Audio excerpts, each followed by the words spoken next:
guys, my name is Reema Chatalia and I am the founder of EduFit.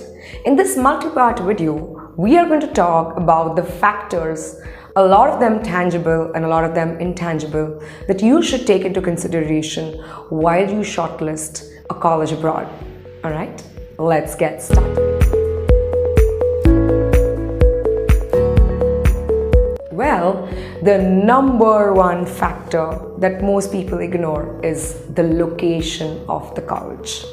You have to understand that United States of America is a big country, and in the country itself we have 6 time zones. The weather is different in different parts of the United States of America.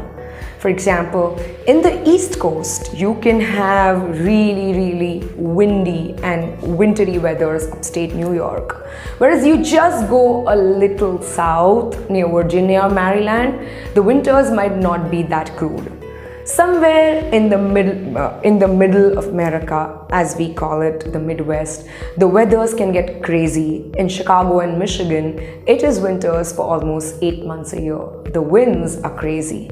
If you further go a little towards the West Coast, there comes Arizona, and it's totally a desert area. It's arid, it's dry. For most part of the year, the weather is 40 degrees centigrade. And then you have the beautiful and sunny California, where the weather always fluctuates between 10 to 25 degrees.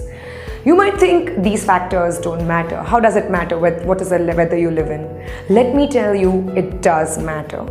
Sharing my personal anecdote, I come from Bombay, a city which is situated in the tropics of the world.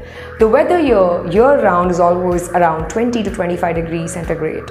From here, I migrated to Chicago, which happens to be really cold, and believe me, the 2 years over there weather-wise not just irritated me, but wanted to make me run away from there as if hell was chasing me, because I couldn't take the cold. Remember, I just had to do for 2 years in Chicago. You will have 4 years.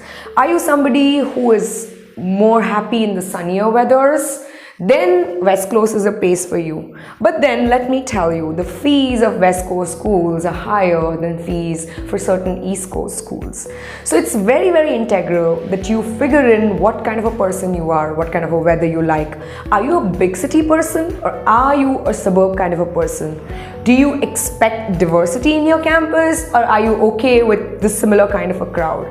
Are you somebody who expects people from your own nationality to be present, or do you expect, a little more Caucasians, white, or that kind of a breed? If you have certain speciality in your food, do you expect restaurants around you to serve that kind of food? Or you can do with just pizzas, which is available heavily in and around the United States of America.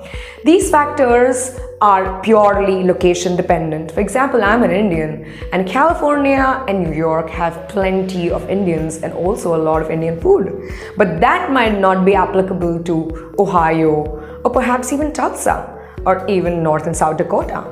So make sure you factor in these things. Remember, you have to live there for more than 4 years. Probably do an internship there. You want to make sure that the location is important, and you want to make sure that an internship that you want to do is also readily available there.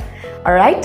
So make sure your location is good enough and it suits your need. It is not something that you should ignore.